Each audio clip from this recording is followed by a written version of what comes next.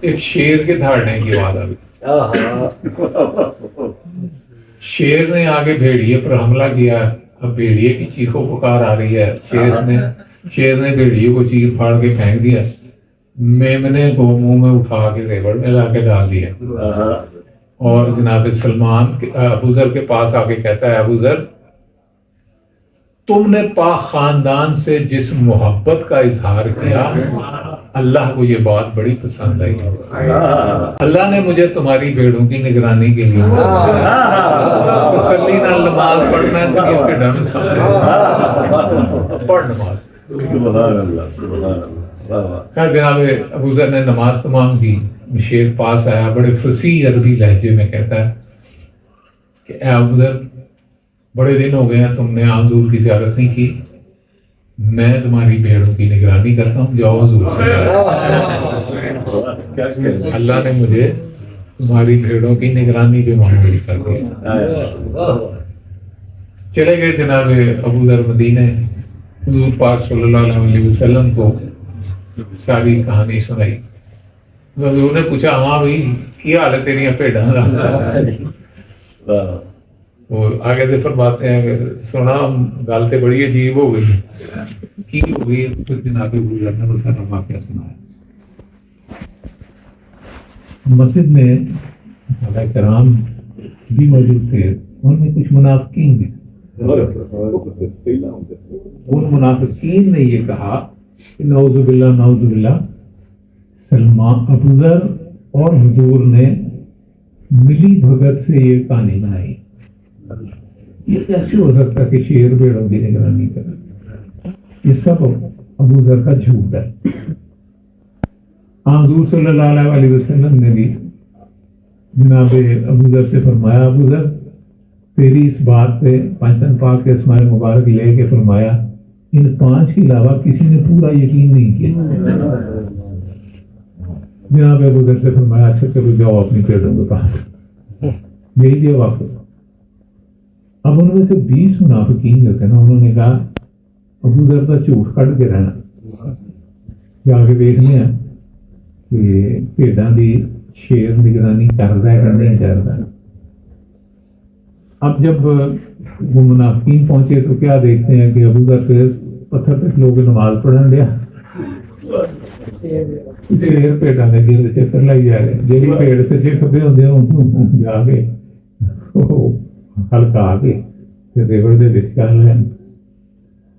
جناب ابو ذر نے نماز مکمل فرمائی کہ شیر پھر کو لایا. یا ابو ذر اللہ نے مینو تھوڑیاں بھیڑاں کا نگران بنا دتا. ہوں تھوڑیاں بھیڑاں میں ہی سامبھنیاں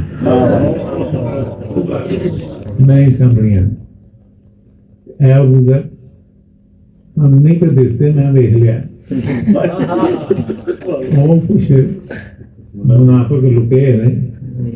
انہوں منافقہ نے حضور پاک کے بارے بڑے غلط لفظ کہے. اگر مجھے اجازت دے نا میں انہوں نے مل میں انہوں نے ملاقات کر لوں. وہ منافقہ نے جب شیر کی آواز سنی تو نس کے آگے ابو ذر کے پیرے چڑھ گئے. یہاں ابو ذر بس معاف کر دیں انہوں کچھ نہ. تو بات یہ ہے کہ یہ ہے وہ طاقت جو روحانیت کی وجہ سے مل سکتی. ٹھیک ہے. لیکن ہم جس روحانیت کی منزل کی طرف جا رہے ہیں اس روحانیت کی منزل میں ہماری جتنی بھی طاقت ہے اس کا صرف ایک مقصد ہے. صرف ایک مقصد جو میں نے شروع میں آپ کو سبق سنایا تھا. وہی مقصد ہمیں روحانیت سے کوئی ایسی طاقت نہیں چاہیے کہ جسے ہم لوگوں میں خود اپنے آپ کو چودھری بنا کے پیش کریں. ہمیں کوئی پیری مریدی والی گدی کا سسٹم نہیں چاہیے. ہم اپنے گھٹنوں کو ہاتھ نہیں لگوانا. ہم کسی سے چندہ چڑھاوا نہیں لینا. صرف ایک چیز چاہتے ہیں کہ لوگوں کے دلوں میں ہمارے مالک کی محبت پیدا ہو جائے اور اس محبت کے نتیجے میں ہمارے مالک کا ظہور ہو جائے. خاندان میں سے